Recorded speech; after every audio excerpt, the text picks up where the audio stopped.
Yan na isang mapagpalang araw na naman po sa ating lahat. Mga kalinga, mga kabisnes, mga kapapi. Panibagong araw, panibagong reaction ulit po tayo. At for today's video po ay gawin po natin ng reaction. Itong EDSI na tila ba gusto din ng level up. Di ba?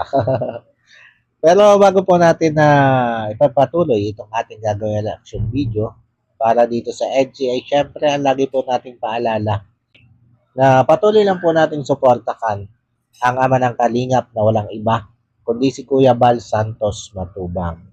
At ganun din po itong si Kalingap Rab at syempre ganun din si Ate Edna Vlog ang butihing may bakay ni Kuya Bal Santos Matubang. At ganun din po ang butihing may bahay ni Kalingap Rab na si Ma'am Jack Tapia Matubang. At syempre ganun din po ang lahat ng Kalingap partners at lahat ng Kalingap reactors. At isama na rin po natin mga kalingap, mga kabisnes, mga kapapi sa patuloy po natin susuportahan ang Kabisnes Official, Papa Dins TV, Kabisnes Family at Mrs. KB Official. Ang buting may bahay po yan ni Kabisnes. At yun, tuloy na po tayo dito sa ating gagawing reaction video para nga po dito sa EDSI na mukhang gusto na rin ng level up nitong si Kalingap Edo. Di ba? At kung bakit natin nasabi yan, abangan nyo mamaya. At kasama yan sa ating tatalakayin. At bago nga yan, bago yung nakita natin tila ba gusto na rin nitong si Kalingap Edo, nitong si Papa Eds ng level up, ay dito muna tayo sa pagpapasalamat nitong si Beyonce dito kay Papa Eds sa nakikita ni Beyonce na patuloy at walang sawang pagsuporta sa kanya nitong si Papa Eds. At ganun din sa mga effort na inilalaan ni Papa Eds sa kanya. Halimbawa na lang yung paghatid sundo lagi sa kanya ni Papa Eds. Nung panahon pumapasok pa siya, talaga namang sabi nga ni Beyonce, grabe ang effort na ibinibigay sa kanya ni Papa Eds. At saka itong ngayon, itong bakasyon na ito ay talaga namang sinulit ni Papa Eds na makasama itong si Bibi Beyonce sa pagbablog. Diba? Alam naman natin na minsan o madalas ay si Baby Beyonce ang cameraman ni Papa Eds pag sila'y nag-i-scout. At idinidiretso na nga ito ng sa pamamasyal nitong si Papa Eds. Ipinapasyal niya ito si Bibi Beyonce para nga masulit itong bakasyon na ito na magkasama sila at maging memorable sa kanilang dalawa itong bakasyong ito. Kaya nga sabi ni Beyonce at saka nito si Papa Eds ay itong bakasyon na ito ang pinaka-memorable sa kanilang dalawa na naging bakasyon nitong si Beyonce. Kasi nga, mas madalas sila magkasama, namamasyal, at maging sa pag-i-scout nga ay magkasama silang dalawa. Diba? Pero alam niyo mga kalingap, mga kabisnes, mga kapapi, believe din ako dito sa mga magulang ni Beyonce. Kasi makikita natin dito, mga kalingap, mga kabisnes, mga kapapi, na napakalaki ng tiwala talaga nila dito kay Papa Eds. Kasi, kita nyo, andon lagi yung pagpayag nila na makasama itong si Beyonce ni Papa Eds sa mga pag-i-scout. Kasi kung walang tiwala yan, yung mga magulang ni Baby Beyonce dito kay Papa Eds, hindi nila pasasamahin yan dito kay Papa Eds sa pag-i-scout, di ba? At nakikita din kasi natin yung tiwala nito mga magulang dito si Baby Beyonce mismo kay Baby Beyonce.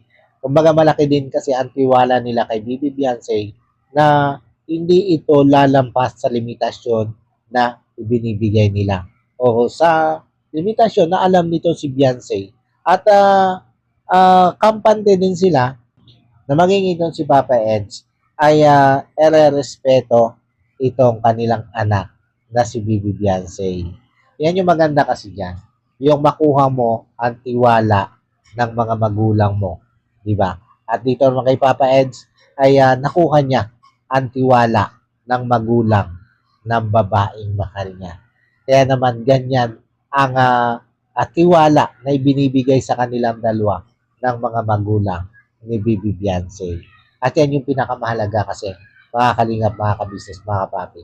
Yung hindi mo sisirain ang tiwala ng isang tao. Lalo na ng mga magulang ng babaeng minamahal mo. Kaya naman kitang-kita natin kung gaano kaboto itong mga magulang dito si Bibi Beyonce dito kay Papa Eds, 'di ba? Sabi nga ni Bibi Beyonce doon sa mga vlog nila ay mas kinikilig pa ang kanyang mama kaysa sa kanya. 'Di ba? Ganyan kaboto itong nanay nito si Bibi Beyonce sa tambalan o sa love team nila nitong si Papa Eds. At syempre, kay Papa Eds din. Ganyan kaboto ang mga magulang ni Bibi Beyonce. Kasi talaga namang nagpakita ng totoong pagmamahal ito si Papa Eds dito kay Beyonce. At yung suporta nga, yung suporta talaga naman ipinakita din dito si Papa Eds dito kay Beyonce at sa mga magulang nito na todo yung pagsuporta niya dito kay Bibi Beyonce.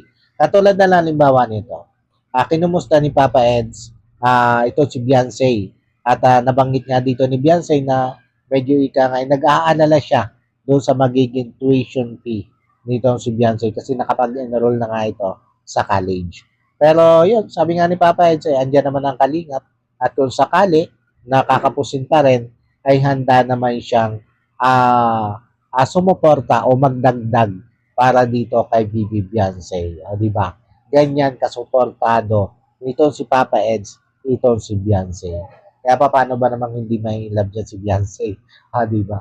Yung pagpapakita pa lang ni Papa Eds na todo-todo suporta niya dito kay Beyonce. Siyempre, nakaka-inlove na yan para dito sa isang babae. At malaking points din yan na makita ng mga magulang nitong si Baby Beyonce na ganon kasuportado ni Papa Eds itong pangarap ni Beyonce. Siyempre, isang sabi ko nga ay puntos na yan para talaga magustuhan siya ng mga magulang nitong si Beyonce. Pero, syempre mga kalingap, mga kabisnes, mga kapapi, hindi lang naman yung ginagawa ni Papa Eds para magpalakas sa mga magulang ni Beyonce at maging dito kay Beyonce. Kundi ginagawa niya na suportahan si Beyonce kasi yun ang gusto niya dahil mahal niya itong taong ito. Kasi gano'n naman tayo talaga pag nagmamahal, di ba? Laging suportado natin kung anong gusto ng minamahal natin. Once na alam natin na ang gusto niya o ang pangarap niya ay para naman talaga sa ikabubuti niya. Pero syempre, kung sa tingin naman natin na hindi ikabubuti nitong taong ito, kung nang minamahal natin ang gusto niyang gawin, ay syempre nandun dapat ang ating pagpapaalala sa kanya na itong bagay na ito, na itong nais mong ito, ay hindi yan makakatulong sa iyo o hindi makabubuti sa iyo. Yun ang dapat natin gawin kung talagang mahal natin ang isang tao. Yung bang i-guide natin siya para nandun lang siya sa tamang landas. At sa nakikita naman natin kasi dito kay Papa Eds, ay ito yung ginagawa niya dito kay Bibi Beyonce. Dahil nga mas matanda siya, ay mas siya yung gumagabay dito kay Bibi Beyonce para itong si Bibi Beyonce ay manatili na nasa tamang landas lang at tama ang mga magiging desisyon sa buhay. At dito din sa vlog na ito, mga kalingap, mga kabisnes, mga papi, ay kinausap ni Kalingap Rab itong si Beyonce. At yun nga, tinanong yung about sa pag-i-enroll sa pag-aaral sa college. At yun, nabanggit nga ni Beyonce yung about dun sa tuition fee. At sabi nga ni Kalingap Rab, ay andyan naman, nandiyan naman yung Kalingap, may vlog na talaga naman malaki ang nagiging tulong para dito kay Bibi Beyonce o sa pag-aaral nitong si Bibi Beyonce. At meron ding sponsor na nagpapaabot dito kay Bibi Beyonce ng tulong para makapag-aral. Kumbaga, may sponsor na para sa pag-aaral nito si Bibi Beyonce. At syempre, katuwang nitong sponsor na ito ang Kalingap. At dito ay nabanggit din nito si Kalingap Rab na ah, malamang sa banda-banda riyan ay magkaroon na rin ng YouTube channel itong si Bibi Beyonce. At yan yung aabangan natin, mga kalingap, mga kabisnes, mga kapapi. At kung mangyayari yan, yung magkaroon ng channel itong si Bibi Beyonce, siguradong maraming susuportahan niya, katulad din ng Carla, di ba? At ang magiging channel nito si Beyonce, siguradong malaki din ang magiging tulong nito para sa kanyang mga pangangailangan, lalong-lalo na nga sa pag-aaral. At yun, nabanggit din ni Beyonce dito na pangarap din niya na makatulong din sa iba, katulad nito sila Kalinga Prab. Kumbaga matagal na rin yung pangarap yon. At iniisip na sa isang banda, sa isang panahon, na magkaroon din siya ng vlog ay ang makatulong din sa mga katulad niyang naghihirap ang target niyang gawin o ang gusto niyang mangyari kung sakasakaling magkaroon siya ng YouTube channel. At napakaganda nito, mga kalingap, mga kabisnes, mga kapapi. Kasi kung matutuloy ito ay di isa na naman kababayan natin na nagkaroon ng YouTube channel ang sigurado na makatutulong doon sa mga kababayan natin na naghihirap talaga, na yung masasabi nating nangangailangan talaga ng tulong. O, di ba? Kasi napakarami natin ng mga kababayan, mga kabisnes, mga kapatid, na talagang nangangailangan ng tulong na hindi na maabot ng ating gobyerno. At pasalamat na nga lang tayo at may mga ganitong charity vlogger na mga nagsulputan at handang tumulong sa mga kababayan nating higit na nangangailangan ng kahit kaunting tulong man lang o makaraos man lang sa buhay, sa pang-araw-araw man lang na pangangailangan, napakalaking tulong na yon para sa kanila. Kaya minsan, alam nyo mga kalingap, mga kabisnes, mga kapapi, ang sakit lang na naririnig natin na itong mga kababayan natin o itong mga charity vlogger na ito ay mariringgan pa natin na ibinabash ng ibang mga dating galing din sa kanila at nagpagkaibigan din sa kanila. Ang sakit lang na halip na tulungan nila na umangat itong mga charity vlogger para mas marami itong matulungan, ay ibinabash pa nila at gusto pa nilang hatakin pababa. O di ba? Halimbawa na lang si ka-business, napakarami ang gustong mag-down kay ka-business. Halip na masuportahan pa sana nila si ka-business at makabalik doon sa pantulong na ginagawa dati ni ka-business. O di ba? Hindi lang naman si ka-business, ang mga charity vlogger na talagang idinadown at gustong pabagsakin. Andiyan si Kalinga Prab, marami din ang mga nambabash dyan. Si Kuya Bal, napakarami din nambabash dyan. At ngayon nga, ay ito, si Tatay Tekram ang nakakaranas naman na talagang pambabash at gusto din iwagsak. Diba? Sana lang ay yung mga charity vlogger, para sa akin, sana ay sama-sama na lang nating i-push pataas ang mga charity vlogger na ito para nga mas makatulong sila sa mga kababayan nating higit na nangangailangan. Katulad nga nito, si Baby Beyonce, ang pangarap ay maging charity vlogger din. Sana naman ay wag natin siyang i-bash at hatakin pababa. Bagkos itaas na lang natin siya nang sa ganon ay mas marami siyang matulungan na mga kababayan natin higit na nangangailangan. Di ba? At eto na, mga kalingap, mga kabisnes, mga papi. Dako na tayo dito sa sinasabi nating tila ba itong si Papa Eds ay gusto na rin ng level up sa kanila nito si Bibi Beyonce. Eto na, talakayin na natin at tayo pagkatapos nito tayo mamamaalam na muna dito sa ating reaction video. Eto, may ginawa ko dito nga clip video at panoorin natin kung bakit ko ba nasabi na itong si Papa Eds ay mukhang gusto na rin ng level up sa kanilang dalawa ni Bibi Beyonce. Beyonce, pwede makahingi ko kahit isang pabor? Ano yun? Since naman, medyo natagal yung huling vlog natin. At siguro 2 episode na dapat yung yung magawa. At wala man masyadong nangyari nun. Sana naman bago tayo umuwi, sana maka-request naman ako kahit isang kiss. Para Oh, di ba? Na-request ng isang kiss. Ito si Papa Eds dito kay Bibi Beyonce. Papa Eds, ano bang kiss yung hinihiling mo kay Bibi Beyonce? At tila ba nga gusto mo na ng level up sa inyong relasyon nito si Bibi Beyonce? At tuloy lang natin. para ano naman, para mapasaya naman natin yung mga manonood dyan. Yung manonood o ikaw? Oo nga naman, Papa Eds. Sino ba talagang gusto mong pasayahin? Manonood ba? O ikaw? Para sa tingin ko, ikaw eh. Isinangkala mo pa yung mga manonood na mapasaya. Pero syempre, mga kalingap, mga kabisis, mga kapapi, ikasisiya talaga natin yung mga manonood na sumusuporta dito kay Bibi Beyonce at kay Papa Eds, di ba? Pero, malamang sa malamang, mas masiyahan dito itong si Papa Eds. Eto, tuloy lang tayo. Laging, lagi akong inaano kasi din minsan ng ano eh, binibigyan ng kung ano-anong wish ng viewers eh. Ikaw lang ata nag-wish niyan eh. Talaga ba, Papa Eds? Request ba talaga ng viewers?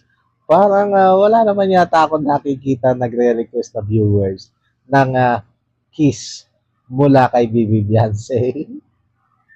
Mukhang tama si Bibi Beyonce. Mukhang ikaw lang talaga yung nagre-request niyan. Di ba? Eto, tuloy lang tayo. Konti lang, may konting sa akin. Tagal na kasi natin. Kahit isang kiss lang, wala naman eh. Sige na, dito May lang. forehead kiss na baga tayo. Iba naman yun.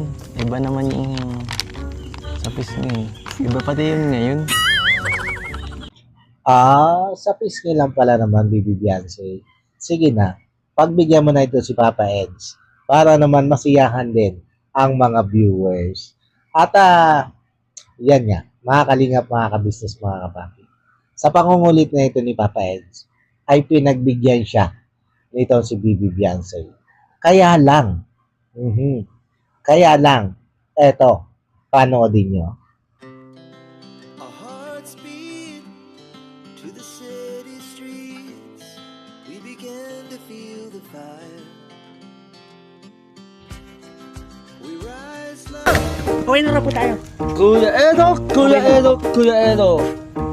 Iyon na. Pumasok ito si Ato at saka si Arjun. Sayang. Kiss na, nawala pa.